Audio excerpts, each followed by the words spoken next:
Hi friends, நாம் இன்றைக்கி Kongu style தக்காளி கிரேவி எப்படி வைக்கிறதுன்னு பார்க்கலாம் வாங்க. இது கோயம்புத்தூர், திருப்பூர், ஈரோடு இந்த டிஸ்ட்ரிக்ட்லாம் ரொம்ப ஃபேமஸுங்க. இது என் ஹஸ்பண்டுக்கு ரொம்ப பிடிக்கும்னு சொல்லிவிட்டு எங்கள் அண்ணி இது எனக்காக கற்றுக் கொடுத்தாங்க. இது தோசையோடு ரொம்ப பெஸ்ட்டாக இருக்குங்க. அதுக்கப்புறம் சப்பாத்தியோடு எடுத்துக்கலாம். டிஃபன் ஐட்டம்ஸ்க்கு தான் இந்த கிரேவி. 4 டேபிள் ஸ்பூன்ஸ் தேங்காய் துருவலுங்க.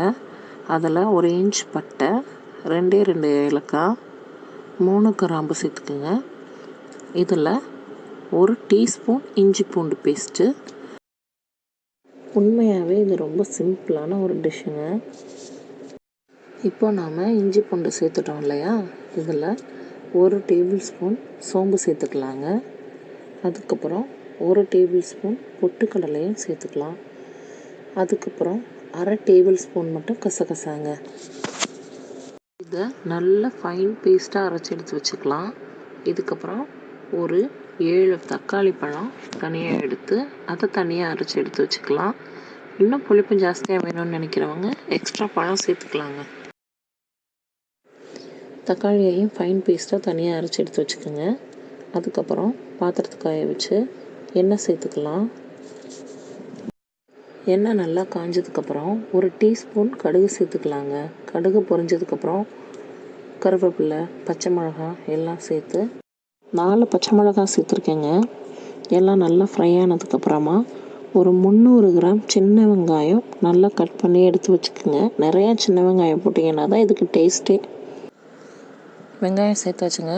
அது இப்போ நல்லா வதங்குறதுக்காக நம்ம கிரேவிக்கு தேவையான உப்பை இப்போவே சேர்த்துடலாங்க. அதுக்கப்புறம் 1 டீஸ்பூன் மிளகாத்தூள் மட்டும் சேர்த்துக்கோங்க. ஜாஸ்தியாக சேர்க்க வேண்டாம், நல்லா இருக்காது. அதுக்கப்புறமா கொஞ்சமாக மஞ்சள் தூள் சேர்த்துக்கலாம். இப்போது நாம் அந்த சின்ன வெங்காயத்துலேயே இந்த மசாலாலாம் ஒரு 3 நிமிஷம் நல்லா சுருள நல்லா வதக்கிக்கலாம். இப்போது நாம் அரைச்சி வச்சுருக்க தக்காளி பேஸ்ட்டை இதோட ஆட் பண்ணிக்கோங்க.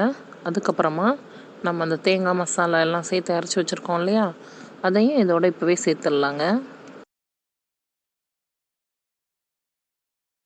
எல்லாத்தையும் ஒன்றா சேர்த்ததுக்கப்புறம் தண்ணி எவ்வளோ தேவையோ அவ்வளோ ஊற்றிக்குங்க. ரொம்ப திக்காக வேணும்னு நினைக்கிறவங்க நிறையா தண்ணி ஊற்றிக்க வேண்டாம். கொஞ்சம் வாட்டரியாக வேணும்னு நினைக்கிறவங்க கொஞ்சம் வாட்டர் ஆட் பண்ணிக்கோங்க. அதுக்கப்புறம் மல்லித்தலை மூடி வச்சுட்டு 6 மினிட்ஸ் அதை நல்லா மீடியம் ஃப்ளேம்லேயே நம்ம கொதிக்க விடலாங்க. தழத்தலைன்னு அழகாக கொதிச்சிட்ருக்கு பார்த்தீங்களா. இப்போது நம்மளோட தக்காளி கிரேவி ரெடிங்க. அயன்ஸ் கிச்சனை மறக்காமல் சப்ஸ்கிரைப் பண்ணிவிடுங்க. ஃப்ரெண்ட்ஸ்க்கெலாம் ஷேர் பண்ணுங்கள், கமெண்ட் பண்ணுங்கள், பெல் பட்டனை மறக்காமல் ப்ரெஸ் பண்ணிவிடுங்க.